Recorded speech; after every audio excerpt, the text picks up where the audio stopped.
Presidente, boa tarde, minhas nobres colegas vereadoras, Sônia, Arlete Vanusa, meus colegas vereadores, não vou me nominar todos, que são muitos, né?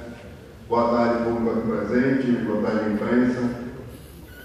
Hoje eu vim para cá pensando como me comportar na sessão, na condição de vereador, não na condição de presidente. A condição de presidente tem um molde ali que a gente tem que seguir, né? Mas como vereador a gente tem a liberdade de escolher como a gente quer se comportar. E eu dividi hoje o meu tempo, primeiro expediente, segundo expediente, em dois momentos, né? Esse primeiro momento falando um pouco de mim, fazendo um pouco do que a Arlete fez aqui. Acho que eu e ela a gente viveu e vive mais ou menos as mesmas angústias. E o segundo tempo falarei de política, como fez o vereador Cravinho, vou dedicar exclusivamente política. E a partir das próximas sessões também estarei aqui, né, em campanha política pelo aquele projeto que a gente acredita. E eu gostaria, né, senhores vereadores, público presente, de estar até, eu diria, externando um pouco o que a gente sente, para que a nossa vida possa continuar, né?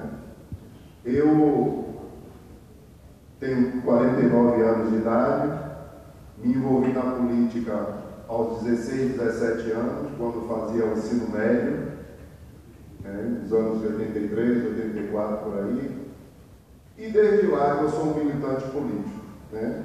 A gente já vivia aquele final do período da ditadura, quando o Brasil estava retomando as eleições diretas, e fui um ativista dentro do Instituto Municipal de Ana Neto, fiz muita zoada naquele instituto, dei muito trabalho aos meus diretores, mas um trabalho bom, né? Era um trabalho de discutir ideias e tal.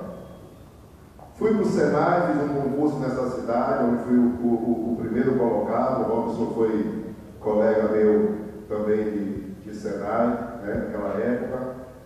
Fui torneiro mecânico e, ao chegar na indústria, me tornei diretor sindical, né? Já com 23 anos de idade, eu era o mais novo diretor do Sindicato Metalúrgico da Bahia.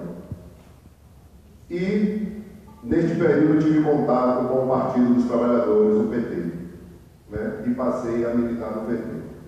Antes disso, aqui na minha cidade ainda, conheci o Movimento Negro Unificado, MNU.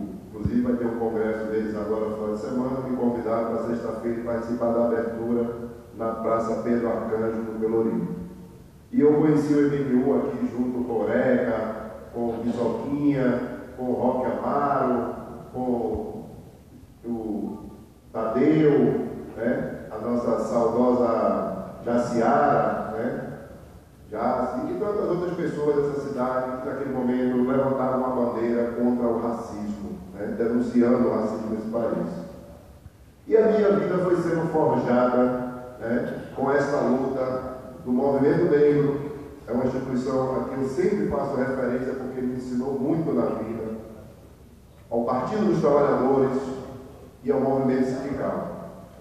E eu, de 87 até 1997, vivi essa minha vida de militância aqui em São Francisco, fora de São Francisco, corri esse país todo. Na época a gente viajava de buzu, porque não tinha condição, então eu fui para Brasília, para Goiânia, para São Paulo, Rio de Janeiro, Fortaleza, rodei esse Brasil todo, comendo o ovo colorido na beira da estrada, né? Aqueles ovo cor-de-rosa, ovo azul, e defendendo as bandeiras, as causas que a gente acreditava. No ano de 97, resolvi apoiar a gestão, a campanha do candidato Osmar Ramos, 96, e ele ganhou a eleição e me convida para vir trabalhar em São Francisco do Conde, na Secretaria de Educação. Eu estava aí terminando a minha faculdade, né? E fui para a Secretaria de Educação trabalhar. E lá, cruzo com uma pessoa chamada Rilza Valentim, secretária de Educação. Conhecia a Rilza como pessoa dessa cidade, porque inclusive fui colega de ginásio de Regina, a que hoje mora na França, né, que é da minha idade, então nós somos colegas de ginásio do Instituto, né? A Ilza era um pouco mais velha que eu, acho que 3 anos mais velha que eu, então ela estava lá já na oitava série. Quando eu entrei na quinta, ela já estava lá pela oitava, e depois foi meu Salvador. E encontro com Ilza, e daí nasce uma história política, de amizade e de muito amor, de muita cumplicidade entre a gente.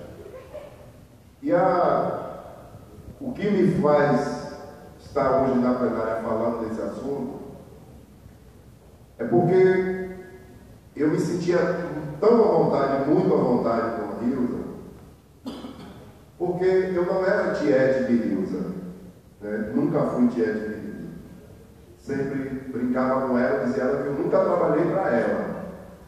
E ela ria, perguntava por quê. Eu disse, porque no dia que eu trabalhar para você, eu posso achar que você me maltrata e vou me dar na sua cara, eu posso achar que ganho pouco e vou me chatear com você, eu posso achar que você não está me valorizando. Então eu trabalho para mim, eu sempre trabalhei para mim. Por isso eu respeito todos os meus trabalhos. Sempre respeitei todos os meus trabalhos, porque sempre trabalhei para mim. Eu nunca trabalhei para ninguém. Eu trabalho porque eu preciso sustentar a minha casa. Eu trabalho para mim e faço o meu melhor. Sempre faço o meu melhor, porque eu trabalho para mim, né? E a gente foi construindo, né, projetos, assim como com o Arlete, com o Chiquinho, né, com outros companheiros. A gente foi construindo um projeto tijolo a tijolo, né, pedra a pedra, e chegou aonde hoje essa cidade conhece e reconhece, né? Então a gente chegou nesse estágio, mas foi uma construção diária, tijolo a tijolo, ela com a experiência dela, eu com a minha experiência, com a minha vivência política. Muitas coisas ela tateava, mas eu, por ter uma experiência de militância, eu, né, colocava algumas coisas, né, no discurso, no eixo, porque conhecia alguns meandros da política. Mas eu não estou aqui para falar de mim, não. Eu posso dizer a vocês que quando eu conheci Ilza, eu tinha 10 anos de política. Mas a Ilza conseguiu ser muito melhor que eu no período em que vivemos juntos. E não tenho nenhuma dúvida disso, e não tenho vergonha de dizer isso.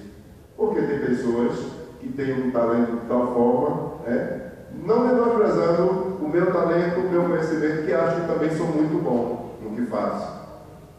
Mas não poderia aqui deixar de fazer esse deferimento de que ela era excepcional no que fazia. E a gente viveu essa história, né, tão linda que vocês já conhecem, e hoje a gente se sente órfão, né? Eu, Eliezer, me sinto órfão dessa companhia, órfão dessa amizade, do carinho, órfão do projeto político, né? Mas por outro lado, Deus atirou do nosso meio, mas nos deixou aqui.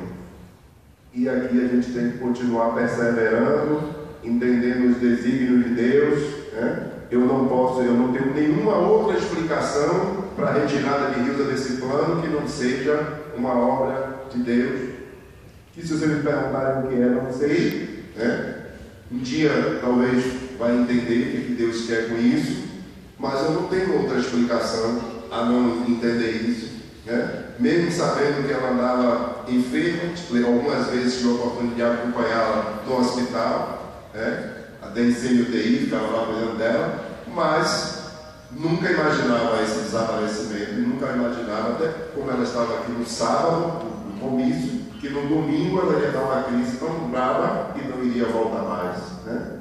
Então é algo assim que só Deus sabe os porquês, e não me cabe perguntar a Deus por que não.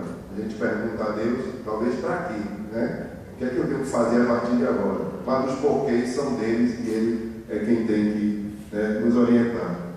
Então a vida vai seguir para a gente, né? Eu aprendi muito com ela, devo muito a ela, tenho certeza que também ensinei muito a ela, né? E a vida vai seguir para a gente que fica, e eu acho que a maior marca que ela me deixou foi a sinceridade e, acima de tudo, a retidão. Ilza não tinha problema nenhum em tomar uma decisão se ela percebesse que ela estava sendo correta com o que estava fazendo. Mesmo que fosse uma decisão amarga, ela tomava essa decisão porque ela entendia que a população, ao perceber que aquilo era o certo, iria entender, né? Então a gente fica aqui com essas lembranças, com esses pensamentos, né? Com os agradecimentos. Eu agradeço muito a Deus por ter passado pela vida de Hilda, por Hilda ter passado pela vida de Eliezer, e a vida vai seguir para a gente, e Deus também, como nos deu caminhos antes, também nos dará caminhos para frente, e a gente vai seguir a vida com fé em Deus, com uma lembrança que nunca vai desaparecer, né? A dor até que desaparece, com o tempo ela desaparece, mas a lembrança, o carinho, nunca vai desaparecer. Então é isso que eu gostaria de contar para vocês nesse momento, o sentimento de Eliezer, neste momento que a gente está vivendo, e agradeço a tolerância do senhor presidente, e no segundo expediente estarei falando aqui mais especificamente de política.